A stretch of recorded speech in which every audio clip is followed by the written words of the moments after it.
Hey, Chef Ro here. Today I'm going to talk about making vinaigrettes. I've personally been eating a lot of salads lately because I have this really nifty hydroponic gardening system in my home, but it grows a lot of lettuce, and so in order to keep it trimmed, I eat a lot of salad. So I've been taking to making my own vinaigrettes because the ones you buy in the store, while delicious, who knows what all's in them. Traditional French vinaigrettes, 4 ingredients. Completely customizable because you can change any of the 4 and get a completely new flavor. Okay? The 4 ingredients are vinegar, oil, an emulsifying agent, sometimes, and seasonings. That's it. Vinegar, you can use any kind of vinegar in the world. This is not where you pull out that really expensive aged balsamic though. Don't waste the expensive stuff on a vinaigrette. A regular balsamic, a good quality one, but a regular one will do just fine. Oil, you can use plain neutral oil if you really want to taste the vinegar itself more. You can use olive oil. You can use a nut oil.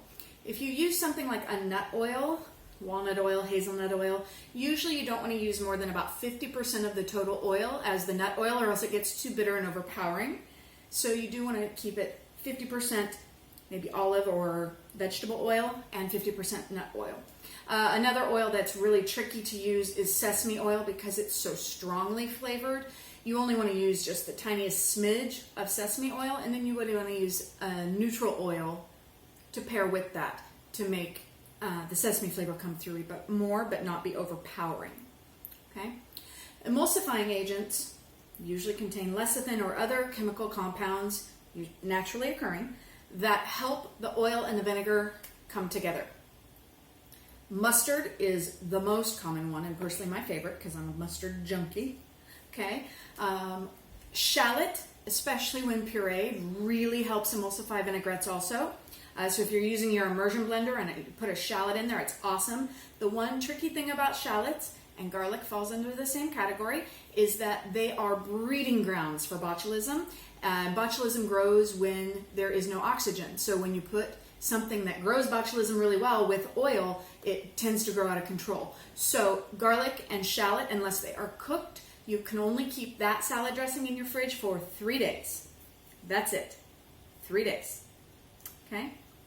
Seasonings. That can be anything from fruit juice to salt, pepper, fresh herbs. I've used pureed fruit to make fruit dressings. You can let your imagination go wild there. But those are your 4 basic components: vinegar, oil, emulsifying agent, seasonings. Okay? All right. If you're going to make your vinaigrette by hand, your arm might fall off a little bit, but I'm going to show you how to do it. Okay? You're going to have to drizzle slow, whisk fast. In my bowl, you can see that I have vinegar. I'm using red wine vinegar today, and just a sploosh of mustard. And when I do say mustard, Dijon is the preferable one. It emulsifies as well as an egg yolk will. Egg yolk is another emulsifier that I didn't mention earlier.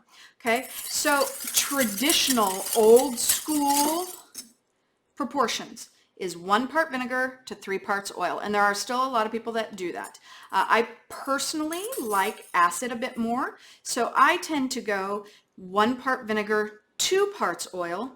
My dressing isn't quite as oily, but it does take a fair bit extra salt to get it there.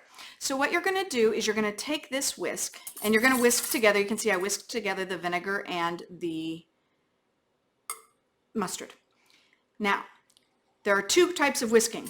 Round whisking, this tends to be more for aerating, and back and forth whisking, this tends to be more for emulsification, which is what we're trying to do here. So you're going to whisk very fast while you drizzle very slow. Okay, you can see. Now, do you see how I have oil sitting up on top? That means I need to stop immediately and whisk that in until that is fully incorporated, or else it will not properly emulsify in the end. Okay, so see how I've gotten that whisked in now? Okay, you never want to see oil sitting on top. It needs to be whisked in immediately, or else it's not going to stay together. Okay, So you're just going to keep going, little bit at a time. You can see very, very slow drizzling. If I see it on top, I stop and whisk it together before I keep going. Okay. Pour slow, whisk fast. And you can see it's thickening up just a little bit. If you watch my Hollandaise video, this is the same basic concept. The oil here is going to be the thickener. Okay, just keep going.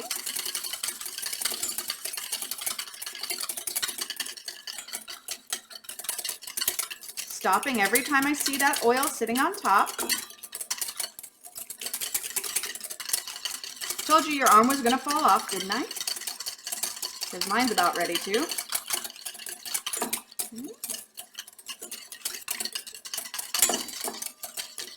Feel like I'm back in culinary school. This is what us culinary teachers do to the students to get their arms up to par for being in a commercial kitchen. Okay, you can see how much thicker this has gotten as it's there, and I'm almost halfway there. Okay.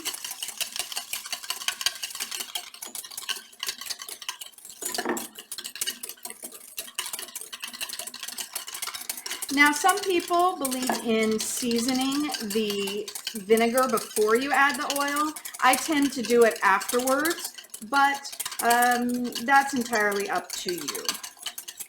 It's a personal preference. Some people say that you season the vinegar perfectly before you add the oil and then it's already seasoned. Some people say that the oil gets in the way of the seasoning. I've always been taught to season after the oil, so that's just how I happen to do it.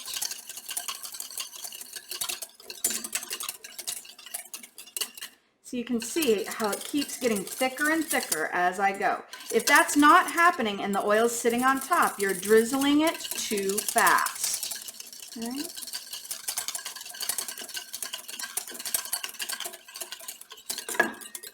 And notice I do every once in a while go around because sometimes this back and forth whisking, it pushes the oil to the edge of the bowl, and we want to make sure all of that oil gets fully incorporated.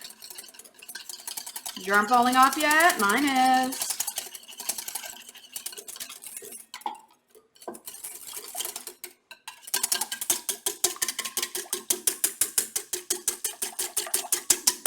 Okay, almost there. So close. Okay. Light at the end of the tunnel here.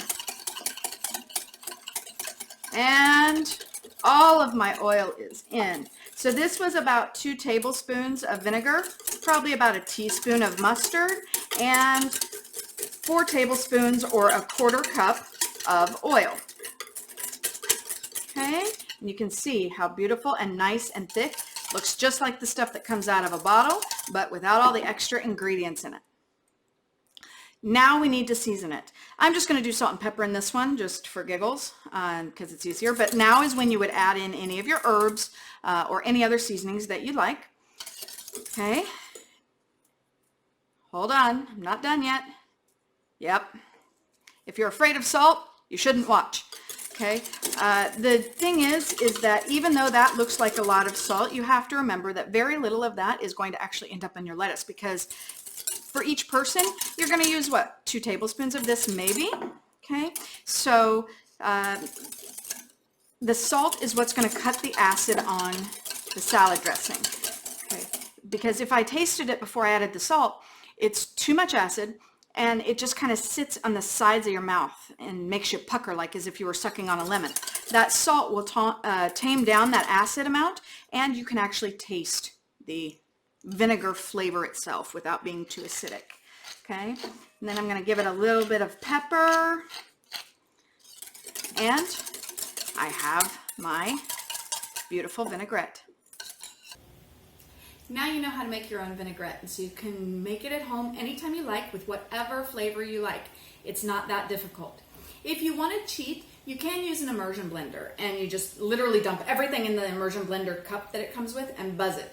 Or you can make large volumes in a blender or a food processor. What you do is you'll put the vinegar and the emulsifying agent and if you're putting in garlic or something like that, you'll put that all in the blender and get it going. And then while the motor is running, you will drizzle as slowly as I did for whisking by hand. Helps. Your arm doesn't want to fall off, but if you're just making a small amount, doing it in a blender or a food processor can be challenging because it'll sit below the blade. So unless you have a very small food processor or blender, sometimes it's actually harder than just whipping up a batch by hand. Now that we've made our vinaigrette, you need to make sure that you dress that salad properly. So be sure and watch my other video on how to properly dress a salad and display a salad so that you get non-wilty pieces and even coverage on that lettuce. Hope you enjoy those salads you're making.